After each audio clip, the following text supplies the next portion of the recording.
المرسلين حبيبنا ومحبوبنا ومحبوب رب العالمين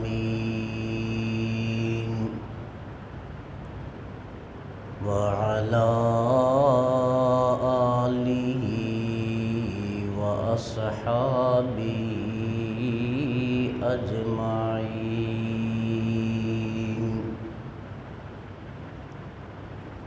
أما بعد فأعوذ بالله من الشيطان الرجيم.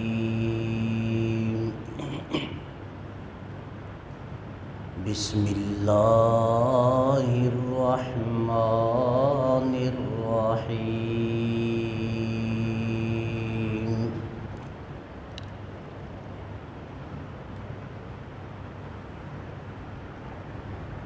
يا أهل الكتاب قد جاءكم رسولنا يبين لكم كثيرا مما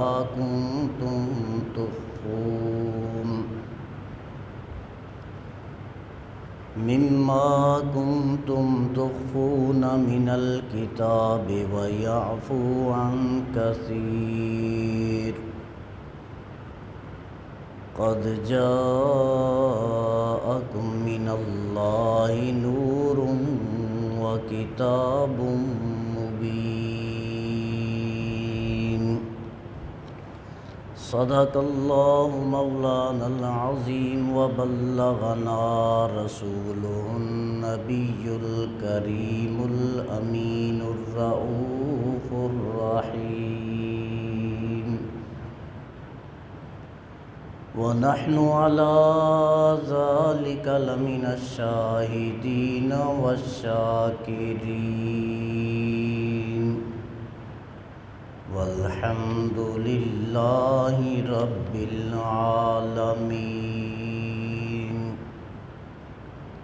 اللهم صل على سيدنا ومولانا محمد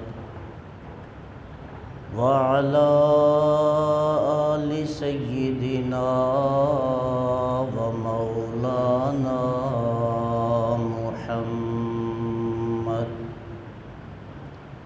الصلاة والسلام عليك يا سيدي يا رسول الله. الصلاة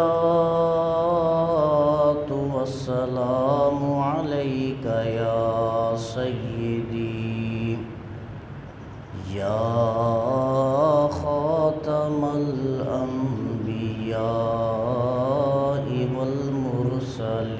والمرسلين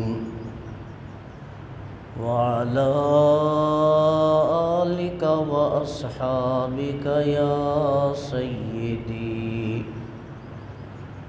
يا سيد الأولين والآخرين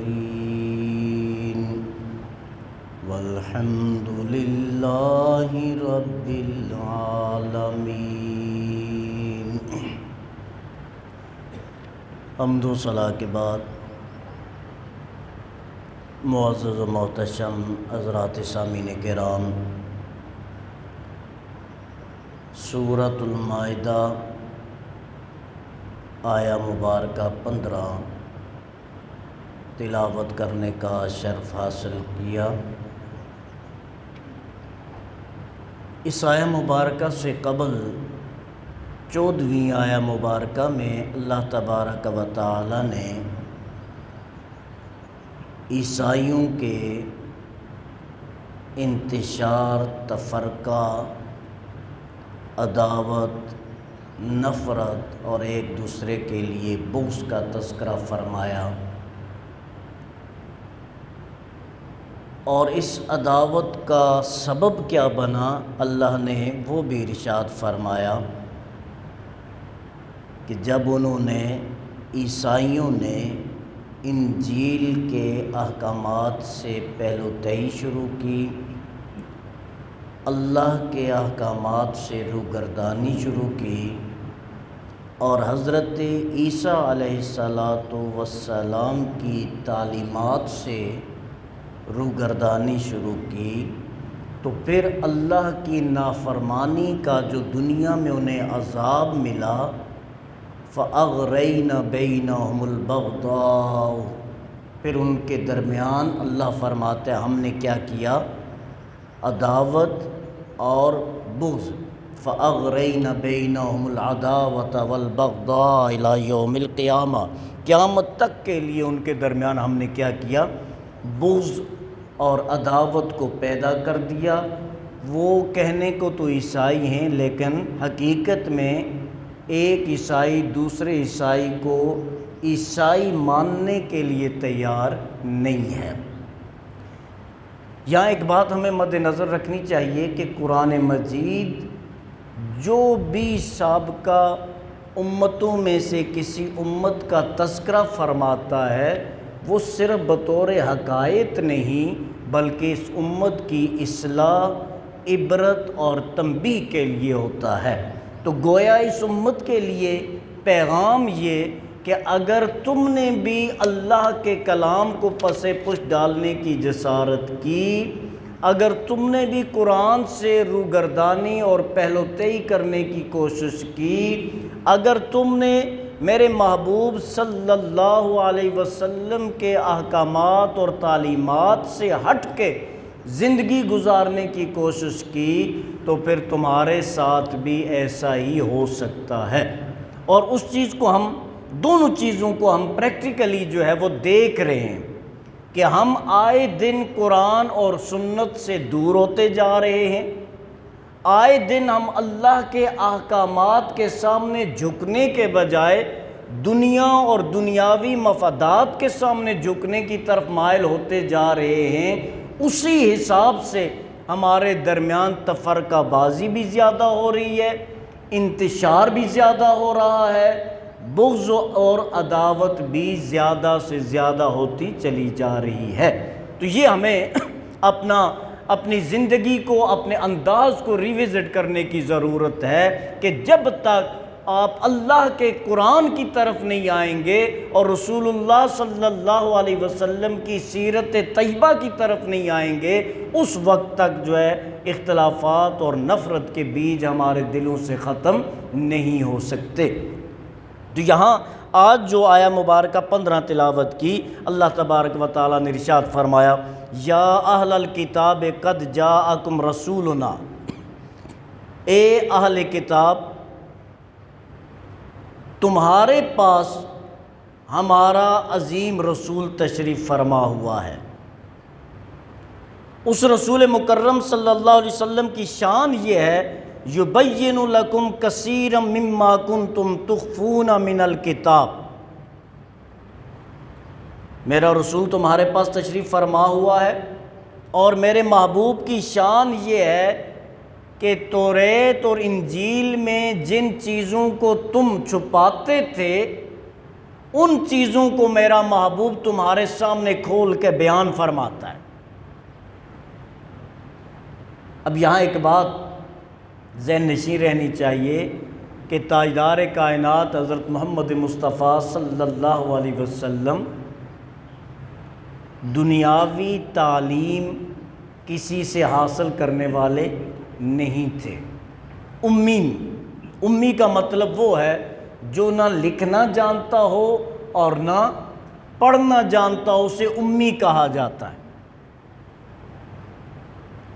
آقا صلی اللہ علیہ وسلم کی شان یہ ہے کہ دنیاوی طور پر کسی سے نہ لکھنا سیکھا ہے نہ پڑھنا سیکھا ہے، اور عظمت یہ ہے کہ اپنی شریعت ہی نہیں، توریت اور انجیل کی باتیں بھی آقا صلی اللہ علیہ وسلم یہود و نصارہ کے سامنے واضح کر کے بیان فرماتے ہیں، اور اس بات کو انڈوز اللہ کا کلام کرتا ہے، یبین لکم، میرا محبوب تمہارے لیے بیان کرتا ہے، کثیرہ، بہت ساری وہ چیزیں مما کنتم تخفون من الکتاب جو تم اپنی کتابوں میں سے چھپا رہے ہو۔ اب وہ کیا چیز چھپاتے تھے عیسائی؟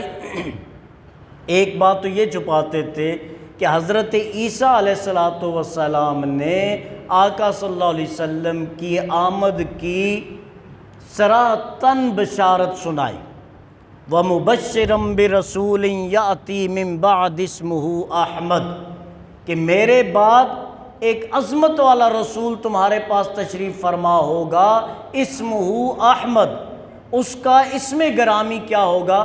احمد ہوگا صلی اللہ علیہ وسلم۔ اور پھر قرآن کہتا ہے کہ یہود و نصارہ آخری پیغمبر حضرت محمد مصطفیٰ صلی اللہ علیہ وسلم کو ایسے جانتے ہیں جیسا کہ وہ اپنی اولاد کو جانتے ہیں، یعرفونہ کما یعرفون ابناءہم، وہ میرے محبوب کی شانوں سے اس طرح واقف ہیں جس طرح اپنی اولاد سے واقف ہوتے ہیں۔ تو یہ ساری چیزیں وہ جانتے بوجھتے کیا کرتے تھے؟ عیسائی چھپاتے تھے، اور ان چیزوں کو آقا دو جہاں صلی اللہ علیہ وسلم نے بیان فرمایا اور انہیں حقیقت حال سے آگاہ فرمایا۔ فرمایا بہت ساری چیزیں جنہیں تم چھپاتے ہو میرا محبوب انہیں واضح فرماتا ہے، وَيَعْفُو عَنْ كَثِيرٍ، اور بہت ساری چیزوں کو معاف فرما دیتا ہے، بیان نہیں فرماتے۔ بہت ساری چیزیں بیان کرتا ہے جنہیں تم چھپاتے ہو، اور بہت ساری چیزوں کو اگنور فرما دیتے ہیں، روگردانی فرما دیتے ہیں ان سے جن چیزوں کی ضرورت نہیں ہے۔ علماء مفسرین فرماتے ہیں کہ یہاں دو باتیں، ایک بہت ساری چیزوں کو بیان فرمانا، اور ایک بہت ساری چیزوں کو کیا کرنا؟ درگزر فرما دینا۔ تو فرماتے ہیں بیان ان چیزوں کو آقا صلی اللہ علیہ وسلم فرماتے تھے جن کا تعلق دنیا سے ہو یا آخرت سے ہو، ان چیزوں کو جو اصلاح سے تعلق رکھنے والی ہیں ان چیزوں کو آقا صلی اللہ علیہ وسلم بیان فرماتے، اور وہ چیزیں جن کا تعلق یہود و نصارہ کی اپنی ذات سے تھا، ان کی بے ایمانیاں، ان کی خطائیں، ان کے گناہ، ان کی بدکاریاں، ان کی برائیاں، یعفو عن کثیر، ان بہت ساری چیزوں سے آقا صلی اللہ علیہ وسلم درگزر فرماتے تھے۔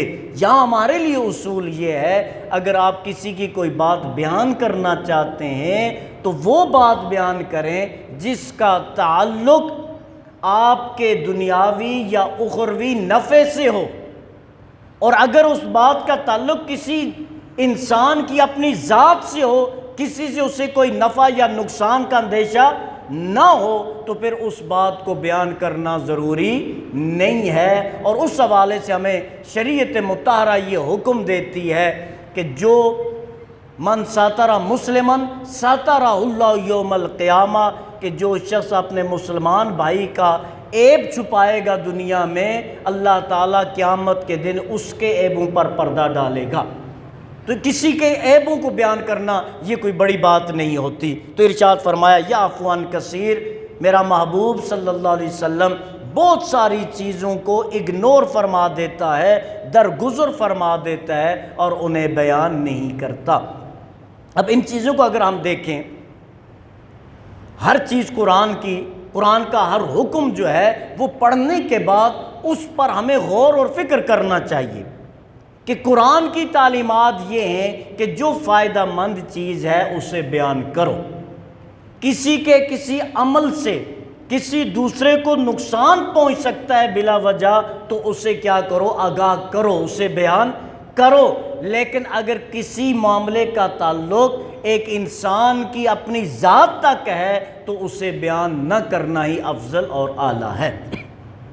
نبی اکرم صلی اللہ علیہ وسلم نے ارشاد فرمایا، جب صحابہ نے عرض کی یا رسول اللہ یہ غیبت اور تہمت، غیبت کسے کہتے ہیں؟ کیونکہ اللہ فرماتے ہیں نا وَلَا يَغْتَبْ بَعْضُكُمْ بَعْضًا أَيُحِبُّ أَحَدُكُمْ أَنْ يَأْكُلَ لَحْمَ أَخِيهِ مَيْتًا فَكَرِهْتُمُوهُ وَاتَّقُوا اللَّهَ۔ فرمایا غیبت نہ کرو، کیا تم میں سے کوئی چاہتا ہے کہ اپنے مردہ بھائی کا گوشت کھائے؟ فَكَرِهْتُمْ، اللہ فرماتے ہیں تم اسے ناپسند کرتے ہو، لہٰذا اللہ سے ڈرو، غیبت نہ کرو۔ صحابہ میں سے کسی نے عرض کی یا رسول اللہ اگر ہم ایسی بات بیان کریں جو اس بندے میں حقیقتاً پائی جا رہی ہو پھر بھی غیبت؟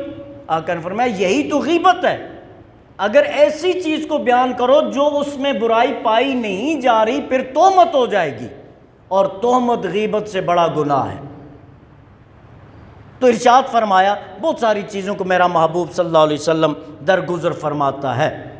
آگے ارشاد فرمایا قد جاءکم من اللہ نور و کتاب مبین، تحقیق تمہارے پاس تشریف فرما ہوا ہے اللہ کی طرف سے ایک نور اور ایک کتاب مبین جو ظاہر کرنے والی ہے ہر چیز ظاہر کرنے والی وہ کتاب، اور اللہ کا نور تمہارے پاس تشریف فرما ہوا ہے۔ حضرت ابن عباس اور امام المفسرین ابن جریر اور دیگر مفسرین فرماتے ہیں کہ نور سے مراد محمد الرسول اللہ صلی اللہ علیہ وسلم کی ذات ہے۔ نور سے مراد آقا صلی اللہ علیہ وسلم کی ذات ہے، کیونکہ مختلف اقوال ہیں۔ بعض حضرات کے نزدیک نور سے مراد بھی قرآن ہے اور کتاب سے مراد بھی قرآن ہے۔ حضور ضیاء الامت رحمہ اللہ تعالی علیہ، امام ابن عباس اور دیگر مفسرین فرماتے نور سے مراد محمد صلی اللہ علیہ وسلم کی ذات اقدس ہے۔ اب نور کسے کہتے ہیں؟ نور جو خود بھی روشن ہو اور دوسروں کو روشنی دینے والا ہو، اسے کیا کہتے ہیں؟ نور کہتے ہیں۔ خود بھی روشن ہو اور دوسروں کو روشنی دینے والا ہو اسے نور کہتے ہیں۔ شاید میں نے پہلے بھی یہ مسئلہ عرض کیا تھا کہ ہم لوگ اکثر، بلکہ میں نے عرض کیا ہوگا کہ ہم لوگ جب بحث کرتے ہیں تو یہ بحث نہیں کرتے کہ سود لینا جائز ہے یا نہیں، حرام کھانا جائز ہے یا نہیں، ملاوٹ کرنا جائز ہے یا نہیں، دھوکے سے اپنا مال بیچنا جائز ہے یا نہیں، ذخیرہ اندوزی بلیک مارکیٹنگ کرنا یہ جائز ہے یا نہیں۔ میرا خیال نہیں کہ ہم نے کبھی بیٹھ کے ان پہ بات کی ہو۔ ہمیں اگر کوئی مسئلہ پوچھا جاتا ہے تو وہ مسئلہ کیا ہے؟ نبی صلی اللہ علیہ وسلم علم غیب جانتے ہیں یا نہیں، آقا صلی اللہ علیہ وسلم نور ہیں یا نہیں، آقا صلی اللہ علیہ وسلم نور ہیں یا بشر ہیں، اس قسم کے مسائل پوچھے اور ان پر ڈسکس اور بحثیں کی جاتی ہیں۔ جبکہ مسلمان کو بحث کرنی چاہیے یا اپنی معیشت پہ، یا اپنی معاشرت پر، یا اپنی معاش پر، یا اپنی دنیا پر، یا اپنی آخرت پر۔ مسلمان جو ہے اس کی شان یہ ہے یا وہ کام کرے گا جس میں اس کا دنیاوی فائدہ ہے، یا وہ کام کرے گا جس میں اس کا اخروی فائدہ ہے۔ لیکن ہم کیا کرتے ہیں؟ ہمیں وضو کا پتہ صحیح نہیں ہوگا، ہمیں نمازوں کا صحیح پتہ نہیں ہوگا کیسے پڑھنی ہے، نماز جنازہ ہمیں مکمل طریقے سے شاذ و نادر آتا ہو، اور بہت ساری چیزیں۔